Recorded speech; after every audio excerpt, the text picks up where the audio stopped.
The Killer. Part 4 of 4. I spun around, my heart hammering, but David looked genuinely confused by my question about who received the security reports. He wasn't the one who'd been manipulating me. Which meant the killer was still out there, still reading my every move. "Marcus, you're scaring me," David said. "What's this really about?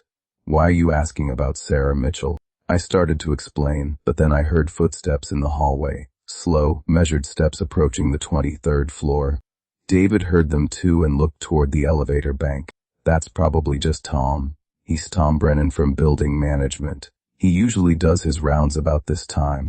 Tom Brennan. The name hit me like a physical blow. I'd been emailing my security reports directly to Tom Brennan for 3 years. He was the one who'd been reading every detail of my investigation, who'd known exactly how to feed me information to keep me searching for the truth while believing a lie. The footsteps stopped just outside the office area. I grabbed David's arm and pulled him behind a bank of filing cabinets, pressing a finger to my lips for silence. David's eyes went wide with confusion and fear, but he didn't resist. Tom Brennan appeared in the doorway. He was a tall man in his 50s with graying hair and the kind of unremarkable face that you'd forget 5 minutes after meeting him. Exactly the kind of person who could commit murder and blend back into the administrative background of everyday office life. He wasn't alone. A woman walked beside him, brunette, early 30s, carrying a manila folder. I didn't recognize her, but something about her presence made my skin crawl. "The security guard is getting too close," she said quietly. "He's starting to piece things together about Sarah." "I know," Tom replied. "I've been reading his reports. I thought the Elena Vasquez misdirection would keep him busy indefinitely, but he's more persistent than I expected." They moved towards Sarah's desk, the desk I'd thought belonged to Elena.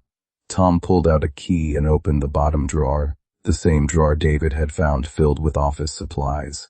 But when Tom opened it, there was a hidden compartment containing a thick folder. "All of Sarah's real research is in here," Tom said, pulling out the folder. "Everything she discovered about the Henderson embezzlement. If anyone finds this, we're both finished." The woman nodded. "We should have destroyed it months ago instead of keeping it here. But you were paranoid about digital records."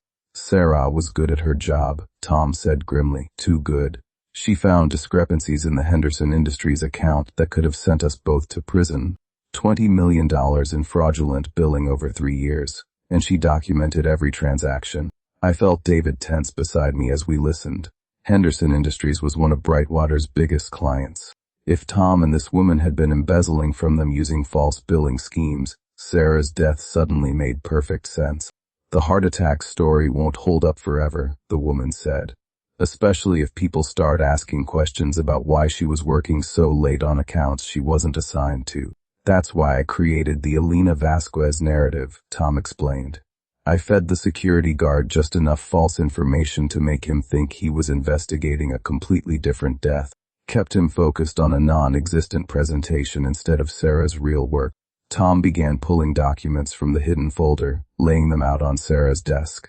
Financial records, bank statements, correspondence that proved the embezzlement scheme. Sarah had been building a case that would have destroyed them both. "She was going to turn us in," the woman said. "She actually believed in doing the right thing. Naive little girl with her night school degree and her 2 babies at home." The casual cruelty in her voice made me want to strangle her. Sarah Mitchell had been working nights to support her children while finishing her education, and these monsters had killed her for trying to expose their crimes. "The injection site healed perfectly," Tom said, examining one of the documents. "Potassium chloride. Untraceable after a few days, looks exactly like a heart attack. She never even knew what was happening.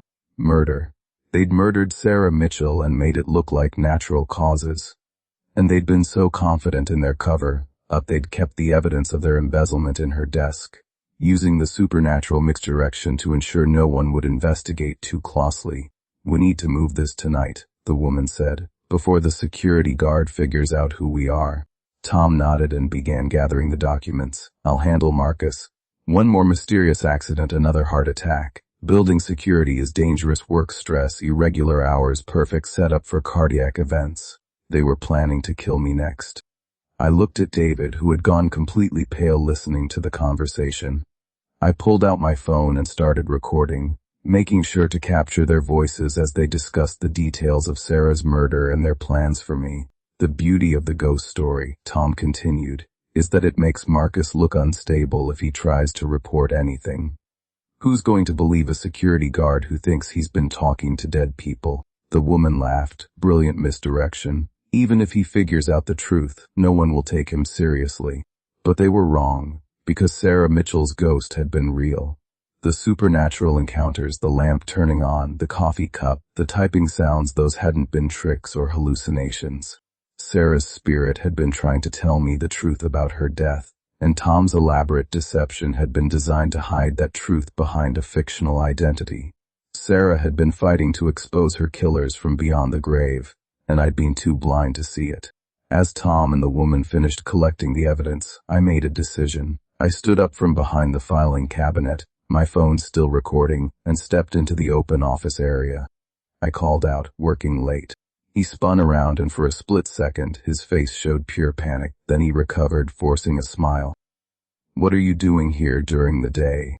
"Learning the truth about Sarah Mitchell," I said, holding up my phone, "and recording every word of your confession." The woman reached into her purse, but I was already moving toward the emergency exit.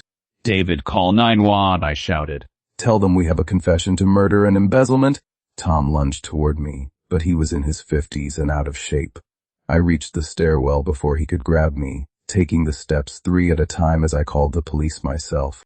Behind me, I could hear shouting and confusion as David confronted them. By the time I reached the lobby, sirens were already approaching. I'd sent the recording to my personal email and uploaded it to cloud storage before Tom could catch me. The police arrested Tom Brennan and his accomplice Janet Morris from Henderson Industries accounting department within the hour. The evidence in Sarah's desk drawer proved the entire embezzlement scheme, and my recording provided their confession to murder. Sarah Mitchell's death was officially reclassified as homicide. Her real story finally came to light: a dedicated single mother working nights to build a better life for her children, killed because she wouldn't stay quiet about corporate fraud. I never worked another night shift at the Meridian building. But before I left that job, I had one final encounter with Sarah Mitchell. It was my last night, and I made one final round to the 23rd floor at 4 a.m. The desk lamp was on, casting its warm yellow glow across Sarah's workspace. But this time there was no coffee cup. Instead, there was a single white rose lying across the keyboard. I approached slowly, and for just a moment I saw her clearly. Not Alina Vasquez, not the fictional identity Tom had created, but Sarah Mitchell herself. Dark hair, kind eyes, and a peaceful smile.